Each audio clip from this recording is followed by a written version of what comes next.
and what are the benefits of this art form, how it has evolved all these years, which will be done by Mrs. Cynthia A.V.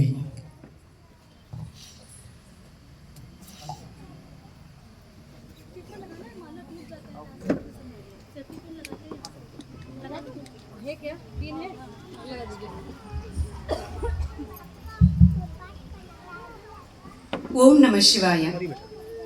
இந்தியாவின் மிக பழமையான கலையான பரதநாட்டிய நிகழ்ச்சியை காண வந்திருக்கும் அனைவருக்கும் வணக்கம்.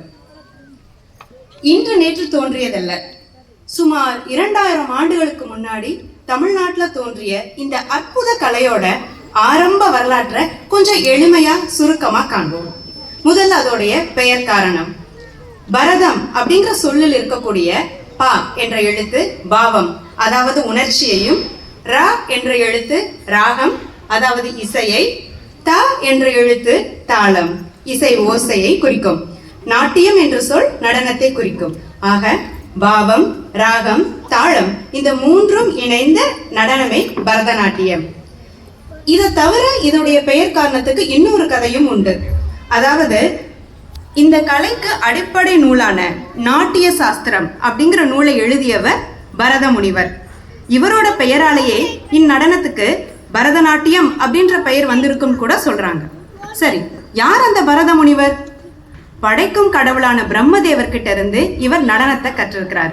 அத இவர் கந்தர்வர்களுக்கும் அப்சர பெண்களுக்கும் சொல்லி கொடுத்தாரு. அவங்க என்ன பண்ணாங்க, கைலாயத்தில் இருக்கக்கூடிய சிவபெருமான் முன்னாடி போய் அந்த நடனத்தை நிகழ்த்தி காட்டினாங்க. அதை லயித்து ரசிச்சு பார்த்த சிவபெருமான், அடடா அற்புதமா இருக்கே அப்படின்னு சிலாகித்து இதை இன்னும் மேம்படுத்தலாமே அப்படின்னு சொல்லி தண்டு முனிவரை பரத முனிவர் கிட்ட அனுப்பி இந்த கலையை இன்னும் மேம்படுத்துறதுக்கு ஏதாவது சொல்லிக் கொடு அப்படின்னு சொல்றாரு.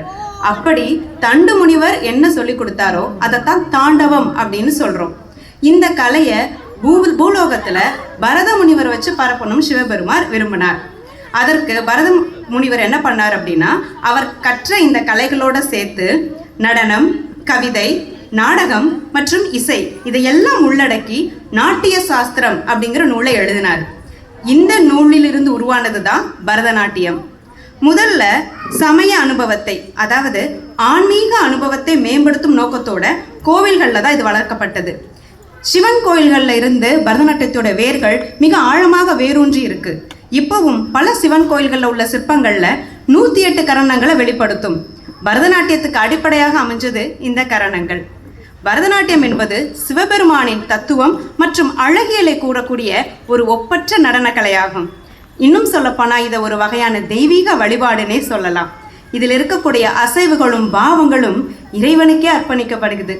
அதனால தான் முக்கிய நிகழ்வுகளான நவராத்திரி, சிவராத்திரி போன்ற பண்டிகை நாட்கள்ல சிவன் கோவில்ல பரதநாட்டிய நிகழ்ச்சிகள் நடைபெறுவதை நாம் இப்பயும் பார்க்கலாம்.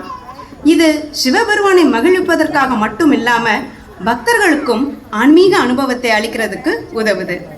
இந்த நடனத்துல உணர்ச்சிகளை நவரசங்களா பாவம் மற்றும் அபிநயம் மூலம் வெளிப்படுத்துறாங்க. ஆமா, நவரசம்னா என்ன?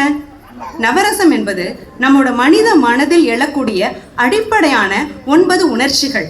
அவை அன்பு, வீரம், கருணை, கோபம், நகைச்சுவை, பயம், அருவருப்பு, வியப்பு மற்றும் அமைதி. இந்த உணர்ச்சிகளை நடனத்தை நிகழ்த்தக்கூடியவங்க தங்களுடைய கை வடிவங்கள்ல, அதாவது முத்ராஸ் மூலமாகவும், முக பாவங்கள் ஃபேஷியல் எக்ஸ்பிரஷன்ஸ் மூலமாகவும், காலடி தாளங்கள் மூலமாகவும் அதை பார்க்கக்கூடியவங்களுக்கு கடத்துறாங்க. இதை வெறும் ஒரு நடனம் அப்படின்னு மட்டும் நம்ம சொல்லிட முடியாது. ஏன்னா இது ஒரு ஆன்மீக பயணம். நம்முடைய உடலையும் உள்ளத்தையும் இணைக்கக்கூடிய ஒரு உன்னத கலை வடிவம்னே சொல்லலாம். சரி, இந்த பரதநாட்டியத்தை கத்துக்கிறதுனால எனக்கு என்ன நன்மை? நம்மளுடைய கால்கள், கை, முதுகு தசைகள் பலப்படும். அசைவுகள் மற்றும் ஆசனங்களை கற்பதன் மூலமாக உடல் சுறுசுறுப்பாக இருக்கும்.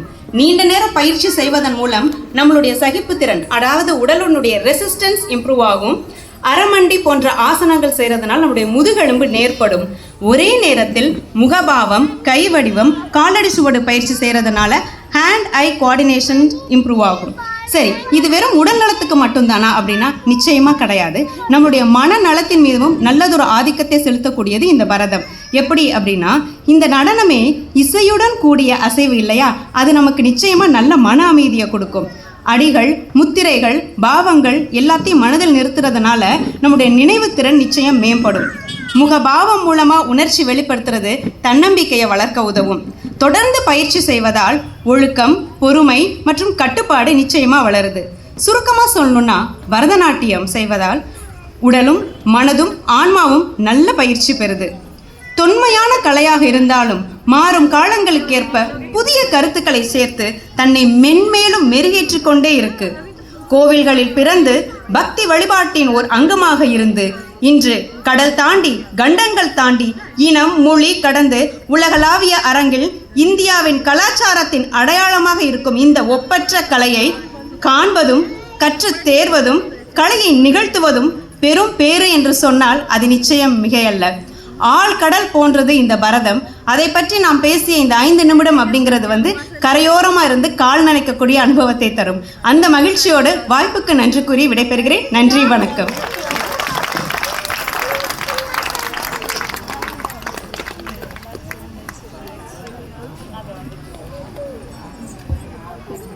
Thank you, Mrs. Sandhya. Good evening to one and all present here. We'll start our dance performance.